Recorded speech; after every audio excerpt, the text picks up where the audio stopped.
right, so over the past year, I put together a few top 10 lists for player collections in my PC, and I've been wanting to put another one together. So today, I've got Bill Russell, and I'm excited to share those 10 cards with you. And actually, as you can see here with number 10, it's not 10 cards, it's more than that, because number 10 is an 11-card set from 2007-2008 Topps called Bill Russell, The Missing Years. And there are really three main reasons why I like this set so much. Number one, it's designed to celebrate his career. Number two, it allows us to fill in some of the missing gaps. And then number three, it's just a really affordable set. So I don't have to explain celebrating his career. I think you get that. But when I say filling in the gaps, essentially, Bill Russell debuted in December of 1956. So then we had his rookie card in 57-58 Topps, and he didn't get too many other playing days cards from there. Of course, he had the two cards in 1961-62 Fleer. Well, Topps isn't going to celebrate those. So what did they do to fill in all of those other years? They used the corresponding baseball card designs from those years. So these are still nostalgic in a sense, and they're purposeful. They're not just random designs. They fit the cards of the era, and that's what I like so much. The third thing I mentioned is that these are very affordable. In fact, common cards were 1 in every 9 packs, and you can get most of these for $1 or less on ComC. According to Beckett, there is an autographed version, and those are 1 in every 90,000 packs. You're not likely to see any of those. In fact, if you do see one of these signed, it's probably one that somebody has taken to a signing. So you just want to be careful with that. There's not necessarily anything wrong with that, but if you're under the impression that it's the pack pulled one, then you need to know that. I've mentioned this before, but I really like the Missing Years theme as a whole, and I hope that Topps does this when they get their NBA license back very soon. Hopefully it's not something they run into the ground, though. I don't want to see it for every player, but I think this would be really appropriate for Curry and LeBron, seeing as they were both in the 2009 set, and it might be a good way for Topps to commemorate their career as they look to close things out. Anyway, that's all hypothetical, but this set does exist for Bill Russell. It's affordable, it's a lot of fun, and I think it's a great way to start this list off. Okay, number 9 is from one of my favorite modern products of all time, and that is 2013-2014 Prism. And this specific card is the green parallel. The blue parallel is probably my favorite modern parallel of all time. Obviously, it goes with Pacer stuff really well. Green doesn't, but when you're looking at Russell cards, you've got to have the color match. So I went with the green here, and I think the design works really well with any of the colors in the set. And this is before they went crazy with all the animal patterns and stuff like that. But the dimples are really allow for the cards to shine.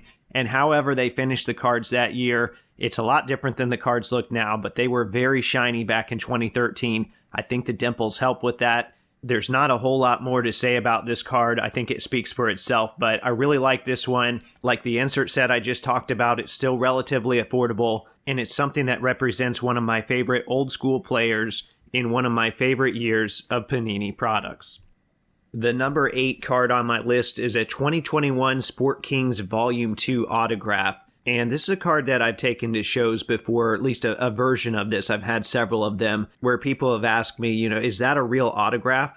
Partially because they're not familiar with Sport Kings, but also because aesthetically the card has a black and white design, a black and white picture, and then they used black ink for the autograph. So it all goes together really well. I guess so much so that people just kind of think that it's printed on, but these are real pack-pulled autographs. Before Russell passed away, I went on a bit of a budget Bill Russell autograph kick where I was grabbing any certified autograph that I could find under the $300 price point. To me, it felt like he hadn't signed very much, and it was just hard for me to believe that they were selling that low. Keep in mind, this is relative to all the other stuff that was blowing up in that time frame. So that meant getting different versions of this Sport Kings auto. It meant I was getting Leaf sticker autos. It was mainly the stuff that didn't have Celtics logos on it. I've since moved on from some of those, but this was the best looking one in my opinion, so this is one that I kept for my collection. I was kind of afraid Russell autographs would just skyrocket in value when he passed, but that didn't seem to be the case at all, at least not with this lower end stuff. Now, some of his more premium stuff like the exquisite patch autos and that stuff, I'm sure that's probably gone up. I don't know, I haven't researched all of that, but this lower end stuff didn't necessarily keep the same value. For as big of a star as Russell was, I don't feel like there are a lot of Russell autographs out there. However, the demand for this type of stuff just doesn't seem like it's there. Either way, I really like the look of this autograph. I think it's a really clean looking card, and it goes really well with a lot of my other Russell stuff. Okay, next up is a 2009-2010 Topps Championship Materials patch, numbered 37 of 50. And I say it's a patch. Technically, it's a patch. It is the prime version.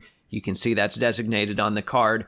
It's not the greatest looking patch. It's a 2-color piece of trim, but Bill Russell Prime pieces are few and far between. And this is one of the few Russell patch cards that doesn't feature an autograph as well. So it was a little more affordable, and it was something I prioritized for my collection. I'm not a huge fan of the patch window on this set because it's a small circle in the shape of a basketball, and the design of the window itself has a cutout in it that kind of hides some of the relic piece. That seems like a major design flaw to me. I've picked up a handful of these over the years. I've got Moses Malone and Julius Erving and a few other guys. I thought about collecting the set. I don't think I'm going to do that. I'll probably get rid of some of the other ones, but this Russell is one that's staying in the collection for sure because, like I said, Russell Prime pieces are just few and far between. So unless I somehow upgrade over time, I can't see myself parting with this one. And even if I did, I would probably keep it as well. I'm not very good at the upgrade and move on game.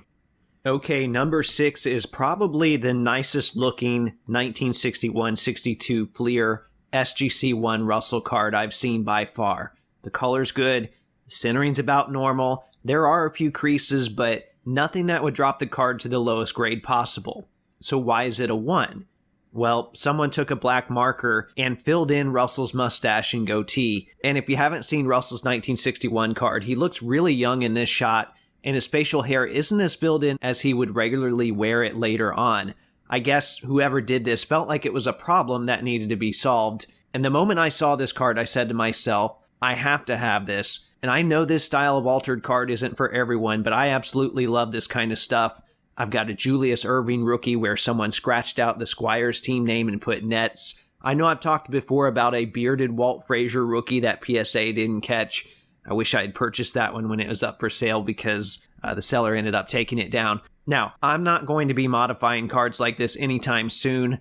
I'm assuming most of these changes were made by children, but to me, they've added so much character to these cards that otherwise don't have any real parallels out there. I mean, the only other things to chase would be different grades or autographed copies, but that's about it. And generally, these altered versions can be found at a fraction of the normal cost. So if you haven't figured out yet, that's right down my alley.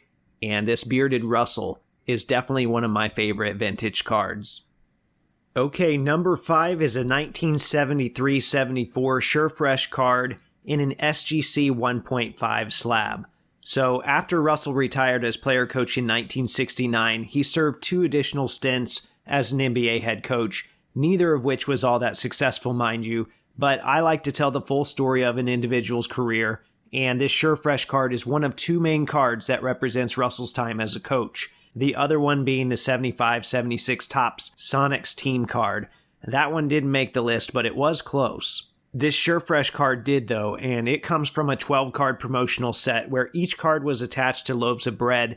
In fact, if you search for these, you'll probably find some copies that still have the plastic tab on them. This one doesn't, but is still one of the tougher ones to track down nonetheless. I think there's a couple different reasons for that. Number 1, Russell's the most popular subject in the set, so just more people want it. And then number 2, when these came out, there was a promotion where kids age 16 and under could collect Russell and any combination of 4 other players and trade those in for a ticket to a game. So you have to imagine at least some of those were taken out of circulation as a result of that. This copy is one I bought raw for really cheap back in the day. I think it cost me like $11. I tossed it in one of my SGC orders in the past year because I thought it would look nice in their slabs. It's not in bad shape at all, but there's some paper loss on the back, so I figured it would come back as a 1. I really don't know how exactly they handle that. Needless to say, I was surprised when it came back with that extra half grade. It's one I'm happy to have either way, though. Grade doesn't mean a whole lot to me. I think the only thing I might prefer over this copy would be if I found one that still had the plastic tab.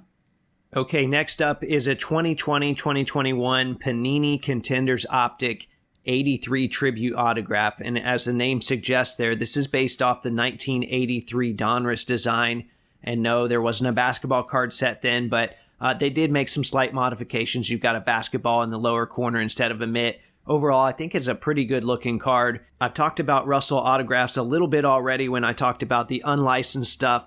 I think my plan originally was to try to buy some of those and then eventually work my way up. Those were like my Russell autograph training wheels. Well, as things go, I did end up keeping one of the Sport Kings ones, as I mentioned, but this was the one that I was working towards. This kind of fit the criteria of what I was looking for, which there really wasn't a whole lot. I wanted something that was on card, and I wanted something that had a nice picture, and this really hit the nail on the head. Similar to the other Russell autos I talked about, I did buy this one before he passed. It showed up on COMC. I ended up paying quite a bit for this one, although I was able to use some credit. In fact, I looked recently, and I think for the cost I paid for this base version that's not numbered, I could now buy the gold version that's numbered to 10, and that one's still sitting out there, so I could probably do even better than that. But either way, I had a specific goal for my collection at the time. I didn't know what the future was going to look like, so I was glad to be able to track this one down, and I really don't have any regrets about that.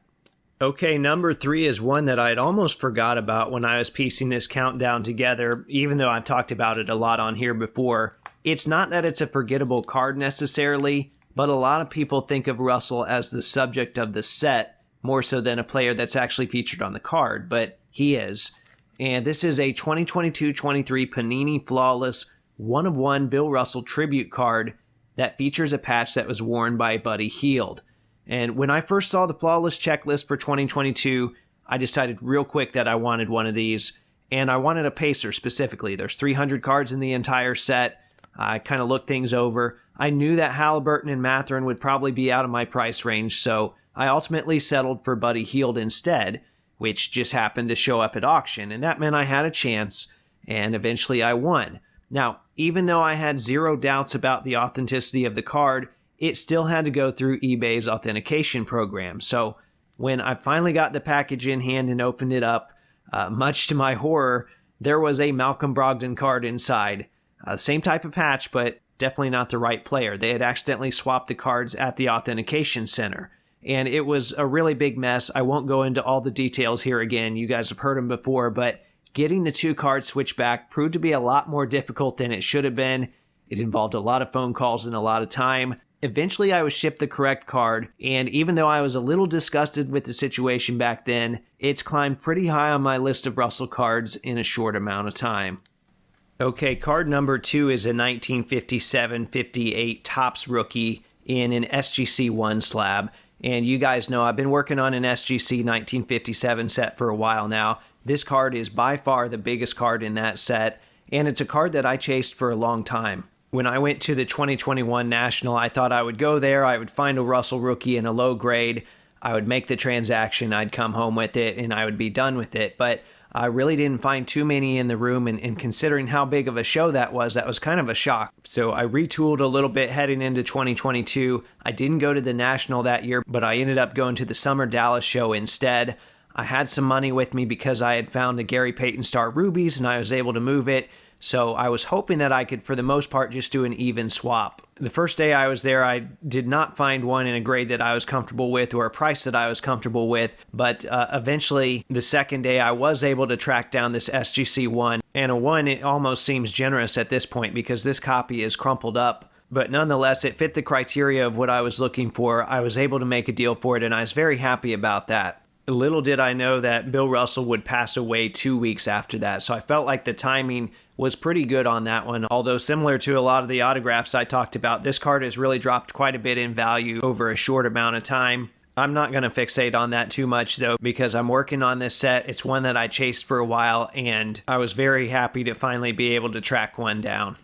All right, card number 1, and I know some of you are probably surprised it wasn't that rookie card, but I'm a memorabilia guy, and I always have been. So card number 1 is a 2004-2005 Upper Deck Trilogy Swatches of Stardom relic, numbered 36 out of 50.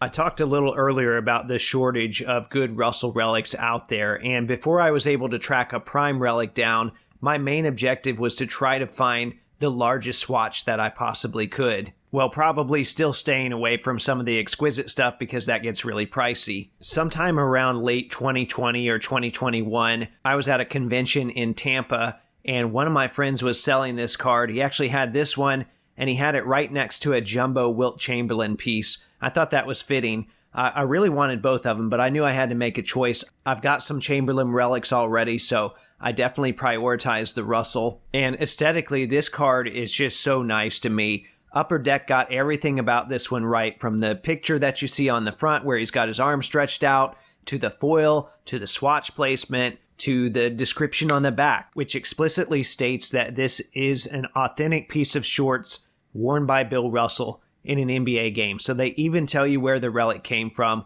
I don't have a lot more to say about this card. I think it speaks for itself, but it's just a great looking card with a jumbo swatch. And like I said, I'm a memorabilia guy, so this was a pretty easy choice for me to place this one at card number 1.